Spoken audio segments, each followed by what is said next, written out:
everyone. I'm in my studio with Teresa Coates, but we just named you Teresa Cuddle. In between, and you have a button that says you can cuddle me? Yeah, let's cuddle, it says. Oh yeah. boy, you're popular at market. Anyways, we're going to show how easy it is to applique with this fabric. This is actually the very first quilt I did, and this I didn't do this one because Nava has it now, my granddaughter. She went nuts when she felt it. And then we thought, okay, girl or boy, I'm kind of in a nautical.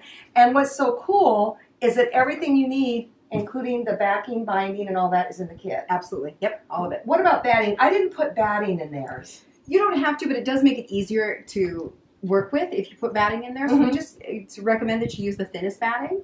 It just lends stability to the fabric because you're working with knit fabrics. Okay, okay. So if you've been around the pool hall, you don't have to. If you're new to the pool hall, add a little batting. Yeah, exactly. Okay, so then let's talk about the applique. First, I want to be clear that in the kit, you get all these little itsy bitsy pieces of fabric that make your your whale or whatever come to life. You get all the little pieces. It's fantastic.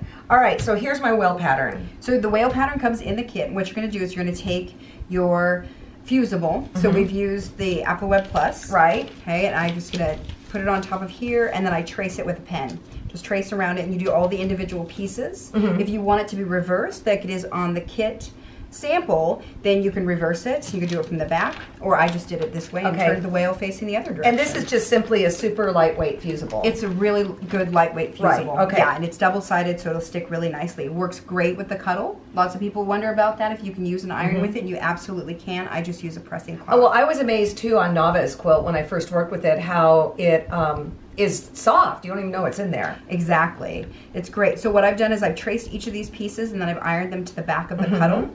The only thing I did to make sure is that the nap was going the right direction. Right, so I remember that trick. To run that way. Yeah. So I put it on there, ironed it down. Like I said, I used the pressing cloth. I did that with all of the pieces, and then I cut them out, and then I just appliqued them on. I used a blanket stitch all the way around here. I just stitched this on. You could do this with a little bitty strip of Cuddle. I just decided it would be easier to stitch it all the way around. I pulled the paper off as I went. So I stitched it, and then I'll pull the paper off and then fuse it onto the blanket. So on Lev's, it was the sheep, and it was much, for lack of better words, hairier. And I thought it was going to be a real issue putting it down, and it wasn't. Do you have any tricks for that, though? I just use my stiletto, and I keep that fabric pushed out of the way as I sew.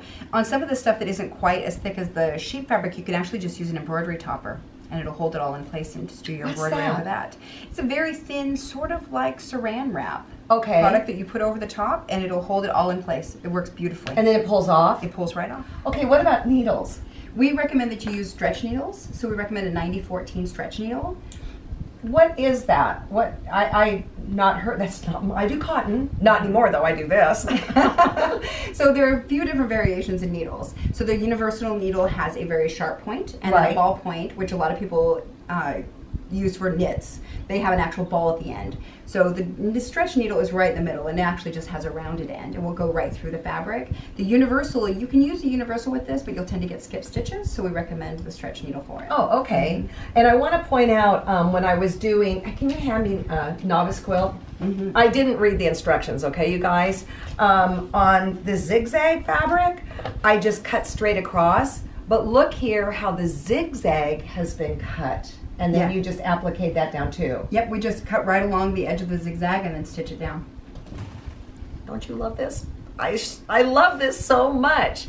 Any other little tips on, again, washing, anything like that? It's totally machine washable. Don't over dry it. We recommend that you dry it just for a little while, take it out and line dry it the rest of the way. Okay, and then to get rid of some of the hairies of it, you have a dryer tip? Yeah, so when you've cut it, the best thing to do is cut it and then throw it all into the dryer with a wet washcloth, let it tumble around for about 10 minutes, all the dust will come off and end up in your lint trap.